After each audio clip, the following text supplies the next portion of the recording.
ជំរាបសួរបងប្អូនអ្នកទស្សនាទាំងអស់គ្នាជួបគ្នានៅវីដេអូថ្មីទៀតហើយតែថ្ងៃនេះខ្ញុំសម្ភាសជាមួយនឹងបងប្អូនដែលគាត់ជានិស្សិតទើបតែប្រឡងបញ្ចប់ថ្នាក់បរិញ្ញាបត្រថ្មី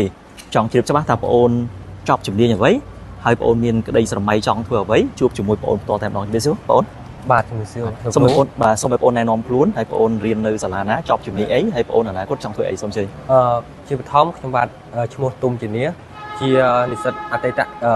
បានបញ្ចប់ថ្នាក់បរិញ្ញាបត្រជំនាញនីតិសាស្ត្រនៅសាកលវិទ្យាល័យជាតិគ្រោះហើយចំណែកមួយទៀតតកតងមួយបបផ្សោតនៃកា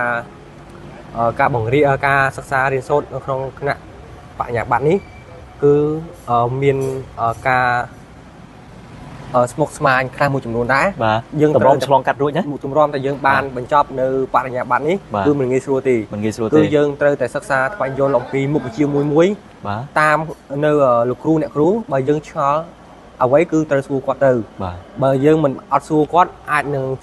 សំណួរនឹងអាចនឹងដោតជាប់នៅក្នុងស្មារតីយើងនៅរយៈពេលអនាគតទៅគឺយើងមិនអាចបកស្រាយឬក៏ជួបបញ្ហាហ្នឹងទេមិនអាច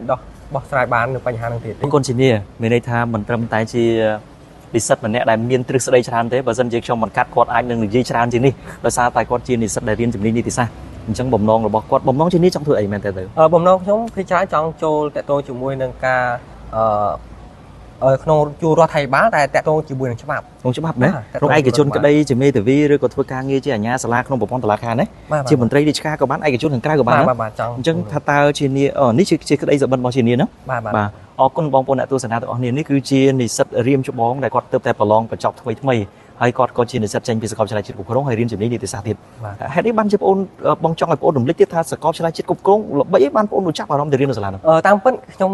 សាកលវិទ្យាល័យជាតិគ្រប់គ្រងគ្រាន់តែខ្ញុំឃើញគ្នាមានចំណាប់អារម្មណ៍ចង់រៀនព្រាមទីមួយតាក់ទងមួយការគ្រប់គ្រងរចនាសម្ព័ន្ធក្នុងសាកលវិទ្យាល័យវាបានល្អទី1គឺទី2តាក់ទងជាមួយនឹងបរិស្ថានក៏ល្អសាស្ត្រាចារ្យស្អាតលើគ្រូរៀនមានវិន័យអញ្ចឹងទៅនោះបាទមានបទពិសោធន៍ច្រើនឆ្នាំទៀតទៅនោះបាទហើយតាក់ទងជាមួយនឹងជាសាលារដ្ឋជាសាលាធំល្បីល្បាញក្នុងស្រុករហូតដល់អន្តរជាតិអញ្ចឹងក៏ជាចំណាប់អារម្មណ៍ឲ្យនិស្សិតមកសិក្សារៀននៅសិស្សដែលទើបបញ្ចប់នៅថ្នាក់ទី12នេះគឺអាចមកសិក្សានៅសាកលវិទ្យាល័យជាតិគ្រូបានគឺជាសាលាគុណភាពល្អអរគុណបងអូនជានីមិនត្រឹមតែជារៀមច្បងដែលបានបញ្ចប់ការសិក្សានៅសាលាមួយដែលមានកេរ្តិ៍ឈ្មោះនៅក្នុងប្រទេសកម្ពុជាប៉ុណ្ណោះទេប៉ុន្តែក៏បានបង្ហាញផ្លូវទៅកាន់បងប្អូននៅក្នុងការធ្វើការសម្រេចចិត្តផងដែរមិនមែនមានន័យថានីតិសាស្ត្រតតែរៀននៅសាលានីតិសាស្ត្រទេមែនទេបាទយើងរៀននៅសាលាផ្សេងក៏ល្អដូចគ្នាតែសំខាន់វាមានកត្តាគួបផ្សំខ្លួនយើងចូលរួមជាមួយដែរសាលាល្អហើយយើងត្រូវតែប្រឹងទៀតហើយយើងត្រូវតែរៀនរស់នៅក្នុងសង្គមទាំងអស់ហ្នឹងគឺជាធាតុផ្សំដើម្បីឲ្យយើងក្លាយជាយុវជនបន្តវេនចំនួនក្រោយបានអរគុណដល់បងប្អូនអ្នកទស្សនាទាំងអស់គ្នាហើយជាចុងក្រោយនេះតើជានាមមានអ្វីផ្ដាំផ្ញើទៅកាន់បងប្អូនយើងទាំងអស់គ្នាសូមជឿជាចុងក្រោយខ្ញុំសូមផ្ដាំផ្ញើដល់បងប្អូនឬក៏សិស្សដែលទើបបញ្ចប់ថ្នាក់ទី12ដែលគាត់នឹងបន្តមកសិក្សានៅសាកលវិទ្យាល័យណាមួយនៅក្នុងរាជខេត្តរាជខេត្តគឺយើងទី1យើងផ្ដោតតាមដាននៅព័ត៌មានតាមសាកលវិទ្យាល័យមួយតើយើងចង់បាននៅជំនាញសិក្សារៀនអ្វីយើងត្រូវទៅមើលតាមហ្នឹងទៅយើងទៅតាមដាននៅសិស្សច្បងដែលគាត់បានចែករំលែកថាតើសាលាណាល្អសាលាណាមានគុណភាពខ្ពស់ហើយយើងកុំទៅតាមការនឹកឃើញតាមការអូសទេរបស់មិត្តភ័ក្តិឬក៏អ្នកផ្សេងអញ្ចឹងយើងត្រូវតែផ្ដោតឲ្យនឹងវេកញែកឲ្យច្បាស់តើយើងចង់ធ្វើអី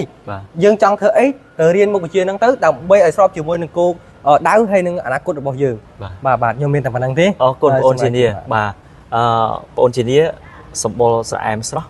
ជាកូនខ្មែរពិតហើយមានពាក្យសម្ដីនិយាយចេញពីបេះដូងពិតហើយសង្ឃឹមថាបងប្អូនអ្នកទស្សនាទាំងអស់នេះជាពិសេសអាណាព្យាបាលទទួលបាននៅគំនិតនេះនៅក្នុងការបំពេញបន្ថែមនៅក្នុងការធ្វើសេចក្តីសម្រេចចិត្តក្នុងរូបភាពបែបណាដើម្បីតម្រង់ទិសបុត្រធីតារបស់ខ្លួនឯងឲ្យមានអនាគតភ្លឺស្វាងហើយមានទិសដៅនឹងអនាគតបានល្អដោយបងប្អូនដែលកំពុងតែធ្វើបទសម្ភាសន៍ជាមួយខ្ញុំនេះសូមជូនពរបងប្អូនអ្នកទស្សនាទាំងអស់នេះសូមមានសុខភាពល្អជោគជ័យគ្រប់ភារកិច្ចជួបគ្នានៅវីដេអូបន្តរវាងខ្ញុំជាមួយបងប្អូនជានីសូមអរគុណសូមជម្រាបលា